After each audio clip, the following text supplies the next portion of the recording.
am at one of the gems of the Portland area, Hoyt Arboretum, with Martin, the curator. And Martin, it's so wonderful to come to see the magnolias. I don't think we've ever done that before. Yeah, I mean, the magnolias at Hoyt are just one of those parts of the collection that lots of people come to visit.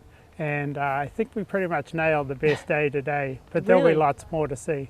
And how many different trees do you have? So there's about 130 trees in the magnolia collection, wow. And they cover 40 different species of magnolias. Wow. And so these are specific to early blooms, the ones that are in bloom now? Yeah, so we're kind of early April, so what we're seeing is kind of our, what we would call like the precocious bloomers. These are a lot of the magnolias that flower before they leaf out. Oh. And so we're seeing a lot of the really early flowers, but because we have such a broad range of species, we're going to have magnolias in bloom all the way through to August. So there's usually something in bloom. That is amazing, and different colors. I mean, not just all white, there's some that have pink and different flower shapes, a little bigger ones, smaller ones, and the one with the very large flowers is amazing. Yeah, this tree right behind us, the really tall one, is Magnolia veitchii.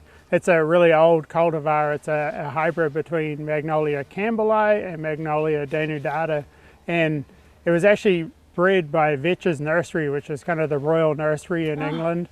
And they were responsible for a lot of introductions of magnolias from China into cultivation in England. Oh, interesting.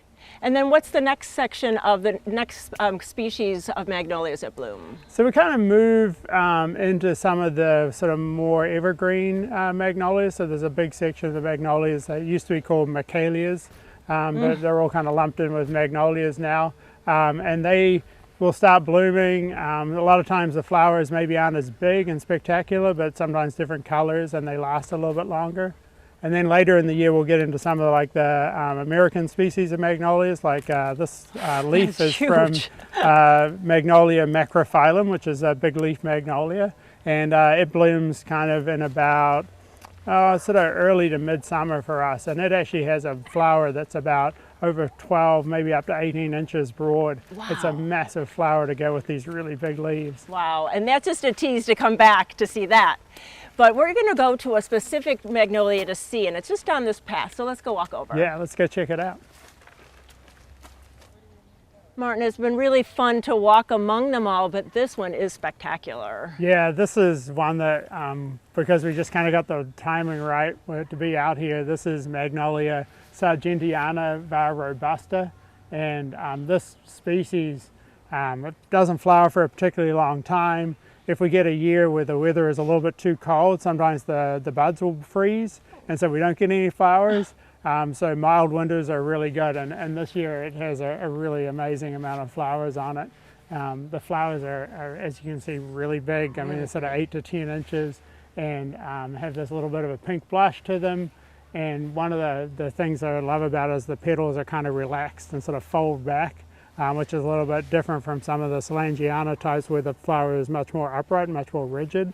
And so people describe it as like a dove sort of sitting in a tree with its wings kind of down. So yeah, it just evokes a lot of feeling from people. They enjoy the way it looks. Oh, it is beautiful. And really, for some of the cultivars that are out in the market in the garden centers, they're nice trees for homeowners. Yeah, I mean, there's a lot of smaller statured magnolias. Some of them tend to get very large, some of the Solangiana types that are sort of popular for the early bloom.